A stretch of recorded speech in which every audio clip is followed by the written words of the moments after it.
Welcome to Roma village story. Hi বন্ধুরা, সকাল সকাল আনাজ করতে বসে গেছি।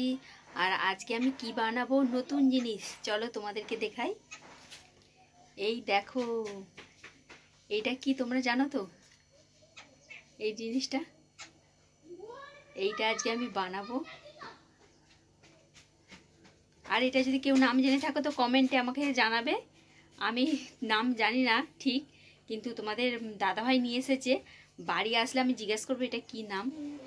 এইটা আজকে রেসিপি বানাবো, চলো তোমরা কিন্তু পুরো ভিডিওটা দেখতে থাকো। এই দেখো, এইভাবে এটাকে কেটে নিয়েছি, এটা কাটা হয়ে গেছে। এবার আলু কাটবো, আলু দিয়ে এটা বানাবো।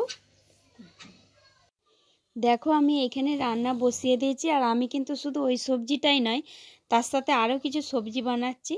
আর এখানে বানাচ্ছি আমি পালং শাকটা আগে বানিয়ে নিচ্ছি, আর ওইদিকে ভাতটা বসিয়ে দিয়েছি। আর দেখো আমার পালং শাকের ডালনা রেডি হয়ে গেছে, পালং শাকের ডালনা করেছি।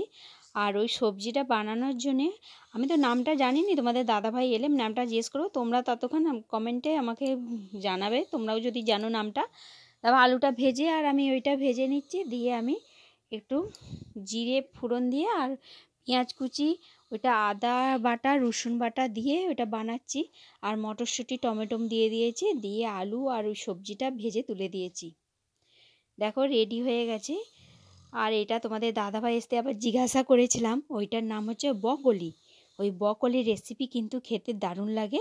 আর এপাশে বাঁধাকপির একটু তরকারি করেছিলাম মুড়ি দিয়ে খাওয়ার জন্য। তারপর মাছ নিয়ে এসেছিল, এটা কি নদীর ফেসা মাছ বলে জানি নি, কিন্তু মাছটা খুব টেস্টি ছিল। মাছটা দেখো ভেজে নিচ্ছি, নিয়ে আমি মাছের ঝাল করে নেব। শুকনো শুকনো টমেটো আর পেঁয়াজ কুচি দিয়ে, কোনো মশলা নয়, হালকা মশলা দিয়ে রান্না বান্না করে আমি চলে যাব দেখো এপাশের কাজ করতেই। দেখো এই কাজটা কে কে করো তো কমেন্টে জানাবে। আর এই দেখো আমাদের এই কাজটাও করতে হয়, তবে আমাদের গরু নেই, আছে কাকিমাদের গরু। আমি একটু গোবর দিয়ে দিচ্ছি, আমাকে জ্বালনি দিবে, মানে এইগুলো শুকনো হলে আমি জাল দেবো। দেখো কাকিমাদের গরু আছে আর অনেক গোবর জমে গেছে, তো সেই জন্য বলছে আমাকেও তুমিও হাফ দিয়ে দিবে আর আমিও হাফ দিয়ে দেবো বলে আমি দিয়ে দিয়েছি। আমাকে শুকনো হলে ঘুঁটেগুলো দিয়ে দিবে, আমি জাল দিতেও আমার কাজে লাগে।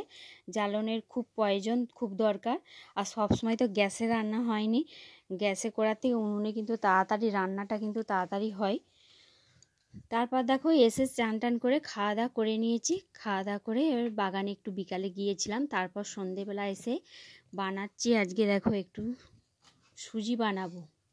এই সুজিটা আমি ঘি দিয়ে প্রথমে নেড়ে নিচ্ছি, ভেজে নিচ্ছি আর কি, দিয়ে একটু অল্প করে নুন দিয়ে, আর ওর মধ্যে আমি দুধ দিয়ে দিচ্ছি। আজকে দুধ আর ঘি দিয়েই সুজিটা বানিয়ে নেব। আর দুধ দিয়ে সুজি কিন্তু ভালোই লাগে, তার সাথে ঘি থাকলে। রাতের খাবার শুধু কিন্তু আমার সুজি নয়, এর সাথে আছে লুচিও বানাবো আজকে। তোমরা পুরো ভিডিওটা দেখতে থাকো। দেখো এখানে আমি আটা মাখিয়ে নিয়েছি, আর আজকে বানাবো আটার লুচি। আটার লুচি কে কে খেয়েছো, কোন কোন আমার বন্ধুরা আটার লুচি খেয়েছো তো কমেন্টে জানাবে। দেখো লুচিগুলো কিছু হাফ বেলে, আর তারপর আমি ভেজে নিচ্ছি, একবারে পুরো লুচি বেলিনি, কিছু কিছু বেলে ভেজে নিচ্ছি আর কি। আর আজকে কিন্তু শুধু আমি লুচি নয়, তার সাথে সুজি নয়, তার সাথে আছে আলুর তরকারি। আমার পুরো ভিডিওটা কেমন লাগলো, যদি ভালো লাগে তো চ্যানেলটাকে একটা সাবস্ক্রাইব করে আমার পাশে থেকো। চলো দেখা হবে পরের ভিডিওয়।